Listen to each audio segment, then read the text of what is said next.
사랑과 마음 상담센터에서 보내드리는 이른 아침 햇살 받기 프로그램입니다. 이 시간 하나님의 말씀을 통해 마음 치료가 이루어져 믿음의 안위함을 누리시는 시간 되시길 바랍니다.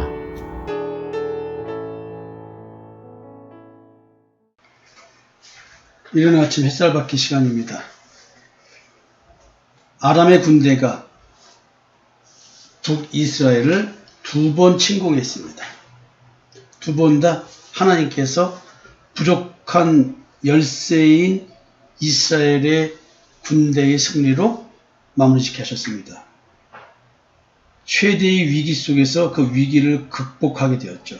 아방은 도리어 자기의 정치적 권력을 더욱더 공고히 하는 계기가 되었을 것입니다. 분명히 하나님은 아방에게 승리를 준 목적에 대해서 이야기를 해 주었습니다.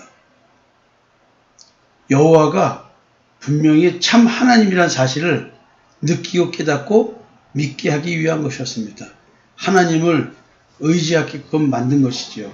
이세벨에 의해서 바알을 섬길 수밖에 없었던 아합, 다시 한번 여자의 손아귀에서 벗어나서 아내의 손아귀에서 벗어나서 그 아내가 워낙 큰 힘을 가진 이방 나라의 공주였기 때문에 그 힘에서 벗어날 수 있도록 다시 한번 아방에게 힘을 줍니다.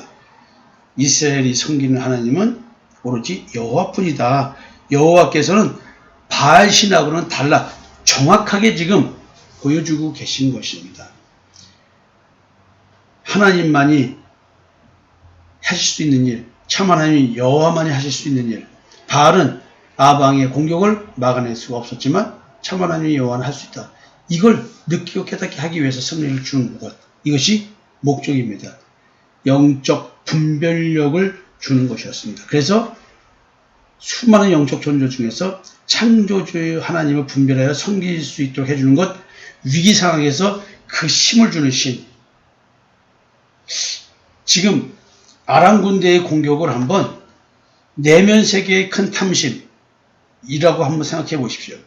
근데 나는 이미 다른 신을 섬기는 존재야, 바알을. 그러니까 나는 늘 내 탐심에 공격을 당하고 있는데 공격을 당하고 있는지를 모릅니다. 왜냐하면 이미 지배를 받고 있기 때문에. 그래서 하나님은 외부적인 사건, 사고를 통해서 이와 같은 것을 들춰내 주십니다. 그 마음속에 숨은 것을 다 들춰냅니다. 과연 아방은 이 두 가지 국가 위기 사건에 놓인 상황에서 하나님을 발견했을까요? 한번 그 이야기를 해보도록 하겠습니다. 오늘 이야기는 이제 아람 왕 베나닷을 놔주잖아요. 자기 아버지 때에 있었던 뺏어갔던 이 모든 것을 다 돌려주기로 하고 조약을 맺고 목숨을 부지해서 돌아옵니다. 자, 이 사건에 대해서 선지자의 무리 중 한 사람이, 즉 아마 그 선지자 교육, 지금으로 말하면 신학교의 신학생 중에 한 명이 아마 사역을 하고 있었던 것 같습니다. 그렇게 생각하시면 돼요. 선지자의 무리 중 한 사람이 여호와의 말씀을 그의 친구에게 이르러 너는 나를 치라 하였더니 그 사람이 치기를 싫어하는지라. 희한하죠? 밑도 끝도 없이 와가지고 옆에 있는 동료 보고 전사님 내 아구창 한번 쳐주세요. 세게 쳐주세요. 아니면 내 눈탱이를 세게 쳐주세요. 시퍼렇게 멍이를 들도록. 하나님의 말씀입니다. 칠 수 있는 사람이 몇 명이 있겠습니까? 아, 왜 그래? 아, 전사님 왜 그래요? 분명히 이렇게 말했을 거예요. 근데 이제 어떤 일이 벌어졌을까요? 그가 그 사람에게 이르되 네가 여호와의 말씀을 듣지 아니하였으니 네가 나를 떠나갈 때에 사자가 너를 죽이리라. 그 사람이 그의 곁을 떠나가니 사자가 그를 만나 죽였더라. 이게 있을 수나 있는 얘기입니까?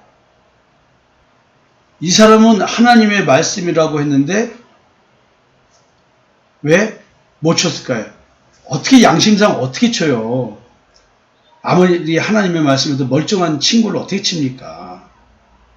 근데 자기 양심에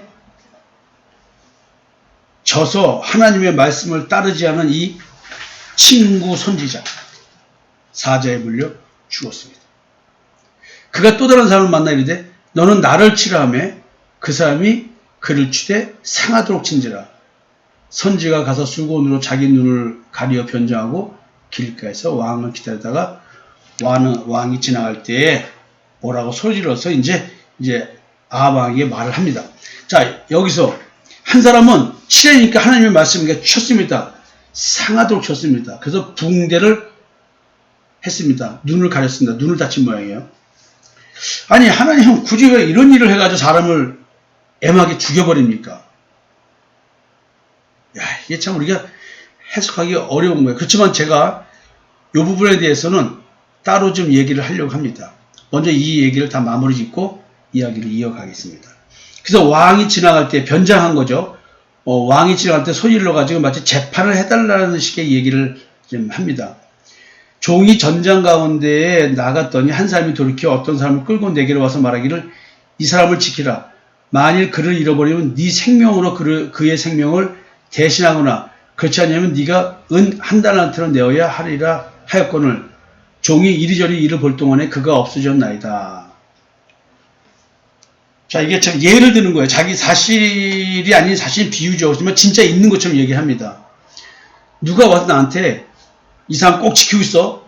너 만약에 이 사람 잃어버리면 못 지키면 너가 대신 죽어야 돼. 아니면 너가 한 달란트를 내야 돼. 이거 한 달란트, 금 한 달란트라고 한다면 2, 30억 되는 건데요. 지금 여기서 은 한 달란트 똑같은 금액인지 모르겠습니다. 자, 이런 얘기예요. 그러니까 자기가 이제 부당한 일을 당했다고 말하는 것이죠. 종이 이리저리 일을 볼 동안에 그가 없어졌나이다. 이렇게 말했어요. 그 이스라엘 왕이 그랬는데 네가 스스로 결정하였으니 그대로 당하여야 하리라. 억울하지 않다는 거죠. 밑도 끝도 없이 너가 맡아달라 해놓고는 이렇게 네 생명을 너가 못 지키면 네 생명으로 대신해야 된다. 네 생명을 내놓지 않으면 너는 한 달한테 내놔야 돼. 밑도 끝도 없이 이 일을 당한 거예요. 근데 이거를 좀 공정하게 재판을 해줘야 되는데 네가 스스로 결정했으니 네가 당해야 되는 거 아니야? 그대로? 이렇게 말해버립니다. 자, 이 말을 왕으로부터 들은 그 선지자가 바로 눈을 가린 수건을 벗으면서 자기 얼굴을 보여줍니다. 그러니까 이스라엘 왕이 그가 선지자 중에 한 사람인 줄 알아본 거예요. 그 당시에는 어떤 선지자, 즉 선지자 훈련을 받고 있거나 하면은 이 표식을 했답니다. 그걸 보고 이제 아마 알아본 것 아닌가 이런 생각이 듭니다. 그러면서 이제 말을 합니다. 마치 나단 선지자가 다윗에게 말하듯이 이렇게 비유적으로 얘기를 해놓고는 그게 너야 라는 식으로 말하는 거겠죠. 내가 멸하기로 작정한 사람을 네 손으로 놓았은 즉 네 목숨은 그의 목숨을 대신하고 네 백성은 그의 백성을 대신하리라 하셨나이다. 이거 참 미치고 한장을 노리시죠. 이스라엘 왕이 근심하고 답답하여 그의 왕궁으로 돌아가려고 사마리아에 이르니라. 자, 근심하고 답답하다. 어찌 보면은 근심하고 답답하다는 말, 이것은 굉장히 불쾌하고 언짢은 그런 심정에 대한 표현입니다. 뭐야, 말도 안 되는 개벽 같은 소리를 하고 자빠졌어. 어쩌면 이런 짜증 섞인 말일 수도 있어요. 하나님의 말씀은 온전히 받아들이고 있지 않은 상황인 것 같습니다. 나단 선지자가 이렇게 얘기했을 때 다윗은 바로 꿇었죠. 다윗은 이렇게 얘기할 때 이런지하에 그냥 바로 무릎 꿇고 하나님께 회개를 했습니다. 근데 지금 아합 왕은 그렇지를 않아요. 이게 참 희한하죠. 여기서 이제 이리저리 버릴이라는 말할 때 이 말의 의미가 뭐냐면 사람을 지키라고 하는 가장 중요한 생명을 잃어버릴 수도 있고 한 달란트를 물어내야 하는 그런 중요한 일인데도 불구하고 이것에는 관심이 없고 다른 일에 마음을 뒀다는 거죠. 그러니까 지키는 일에는 관심이 없었다는 거지. 이리저리 일 볼 동안이라는 말 속에는. 그러니까 결국 아합 왕도 아람의 왕 베나닷을 죽이는 것, 하나님 모욕한 그 왕을 죽이는 것에 포로를 처리하는 거에 하나님의 뜻을 물어보거나 또 하나님의 뜻이 그러니까 죽여야 된다는 생각을 안 하고 다른 데에 관심이 있었던 거예요. 이게 하나님한테는 관심이 없다는 것이죠. 국가의 이익, 평화, 기타 등등 마치 사울이 좋은 것을 함께 제사를 드리려고 했던 것처럼 그런 것. 그래서 결국 살려 보내주는 것이죠. 아하방이 볼 때는 굉장히 올바른 선택을 한 것입니다. 근데 하나님이 보실 때는 올바른 선택이 아니었던 것 같습니다. 그래서 지금 이런 저주의 선포를 아하방이 듣는 겁니다. 그래서 여러분들이 진짜 중요한 게 무엇이냐 할 때 하나님의 뜻이 중요한 겁니다.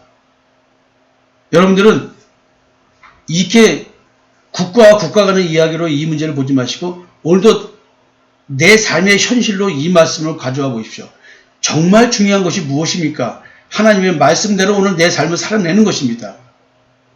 근데 여러분들 하나님의 말씀대로 살고 하나님의 말씀이 나의 중심이라고 생각을 했는데 실제 내 무의식 속에서는 내 마음 속에서는 더 중요한 것이 많아서 이리저리 볼일을 보고 있는 거죠. 그 여러분들이 하나님의 말씀 중심으로 산다는 것 속에서 과연 하나님의 말씀 중심일까요? 놀러 가는 일, 돈 버는 일, 내가 즐기는 일, 스트레스 푸는 일 이런 것들이 우선이지 예배 드리러 온다든가 아니면 올 시간이 없어서 집에서 영상으로 예배를 드리던 그런 것이 더 중요할까요? 아니면 다른 것이 더 중요할까요? 여러분들이 과연 내가 새벽 기도, 새벽 말씀, 이른 아침 햇살 받기, 수요일 금요일 말씀, 주일 말씀 여러분들이 그거 중심으로 생활이 움직여질까요? 아마 그렇지 않을 겁니다. 그죠? 주일 예배 한번 나오면 되는 거 아니야? 라는 생각을 할 확률도 높고 또 때로는 주일도 일에 따라서 못 올 수 있는 거겠죠. 저는 주일 성수 지금 이런 얘기를 하는 게 아니고요. 꼭 예배를 나와야 된다 이런 말 하는 게 아닙니다. 안 나올 수도 있죠. 그러나 중심이 무엇이냐 얘기하는 겁니다. 나오고 안 나오고 것이 아니라 오늘 내 마음의 중심이 하나님의 말씀이냐 아니면 나의 감각 중심이냐 내가 원하는 것 중심이냐 라는 것입니다. 여러분 여기서 한번 자기 자신을 한번 생각해 보시고요. 그 다음에 여러분들에게 이제 내일 이어서 말씀드릴 건데 하나님의 말씀이니까 나를 쳐라 나를 때려라 엎어컷 한 대 날려라 그냥 내 얼굴로 한 방 쳐줘 하나님의 말씀이야. 야 너 왜 그래 하고 자기 양심 때문에 치지 못한 사람 지금 이 이야기를 해보려고 합니다. 로마서 2장 말씀을 한번 읽어보겠습니다. 악을 행하는 각 사람의 영에는 환난과 공고가 있으리니 먼저는 유대인에게요 그리고 헬라인에게며 선을 행하는 각 사람에게는 영광과 존귀와 평강이 있으리니 먼저는 유대인에게요 그리고 헬라인에게라. 이는 하나님께서 외모로 사람을 취하지 아니하심이라. 무릇 율법 없이 범죄한 자는 또한 율법 없이 망하고 무릇 율법이 있고 범죄한 자는 율법으로 말미암아 심판을 받으리라. 하나님 앞에서는 율법을 듣는 자가 의인이 아니요 오직 율법을 행하는 자야 의롭다 하심을 얻으리니 율법 없는 이방인이 본성으로 율법의 일을 행할 때에는 이 사람은 율법이 없어도 자기가 자기에게 율법이 되나니. 여러분 내 마음속에 내 기준이 있는 거예요. 자기가 자기에게 율법이 된대요. 그러니까 613개조의 율법을 안 지켜도 이방인들도 자기가 자기에게 율법이 된다는 거예요. 그 말은 자기 기준이라는 거예요. 여러분들 마음속에 자기 기준이 있어서 그 기준이 율법의 기준이 된답니다. 그래서 이런 일들은 그 양심이 증거가 되어 그 생각들이 서로 혹은 고발하며 혹은 변명하며 그 마음에 새긴 율법의 행위를 나타내니라. 제가 지금 보고자 하는 얘기는 이 얘기입니다. 지금 로마서 2장 15절. 예수를 안 믿는 자, 믿는 자. 자, 인간 존재에 대한 얘기를 해보겠어요. 악한 양심과 선한 양심이 분별이 안 되시는 분들 이 말씀 다시 한번 잘 들으셔야 돼요. 율법을 지키지 않아도 율법이 없어도 저 이방인들 본성대로 살아가는 사람 그 사람들은 자기가 자기에게 율법이 되는 거예요. 각 사람마다 각각 자기 기준이 있어요. 자기 기준, 선과 악을 분별하는 자기 기준이 있어요. 이게 그 사람의 율법이에요. 이런 사람들은 그 양심이 증거가 돼요. 즉 자기 기준에서 양심이 작동하는 거죠. 그 양심이 증거라는 거예요. 그래서 그 양심이 만들어낸 생각으로 저건 뭐야? 저 사람 뭐야? 너 왜 그래? 이렇게 고발하고 또 이건 아니지라고 변명하며 이 모든 것들이 뭐냐면 지금 무슨 얘기들입니다. 그 마음에 새긴 율법의 행위를 나타내이다. 자, 마음에 뭐가 새겨져 있어요? 율법의 행위. 마음에 새긴 율법의 행위. 이 무서운 얘기입니다. 우리 이미 선악을 알게 나무의 열매를 먹었잖아요. 그 선악을 알게 한 나무의 열매가 뭐예요? 율법이잖아요. 이게 내 마음에 새겨져 있어요. 그렇기 때문에 우리는 본질상 진노의 자녀로 태어나는 거예요. 그래서 우리는 태어날 때부터 우리는 이렇게 살 수밖에 없어요. 자기 기준대로 살 수밖에 없어요. 뱃속에 태어나는 아이들, 뱃속에서부터 다 이렇게 태어나는 거예요. 무서운 얘기 아닐까요, 여러분? 이게 여러분들이 이걸 지금 아셔야 되는데요. 내 마음에 율법이 새겨져 있어서 그 새겨진 율법의 요구대로 우리는 행동하고 생각하고 말하고 감정을 느끼고 살 수밖에 없어요. 그래서 그 양심이 증인인 거예요. 양심이, 내 양심이 증인인 거예요.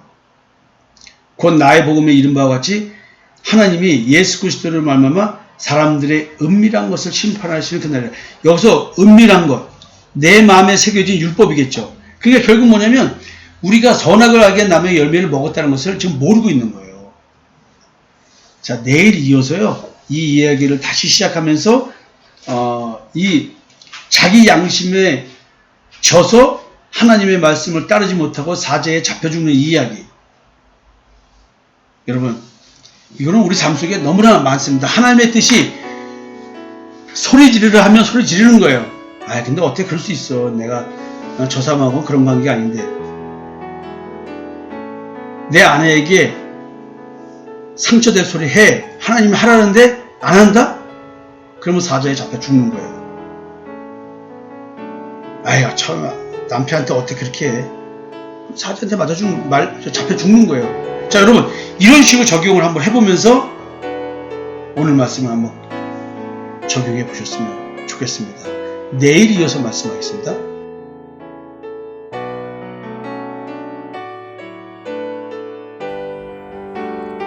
지금까지 사랑과 마음 상담센터에서 보내드리는 이른 아침 햇살 받기 시간이었습니다. 오늘도 하나님의 사랑을 경험하며 자기 성찰이 이루어지는 하루가 되시기를 기도합니다.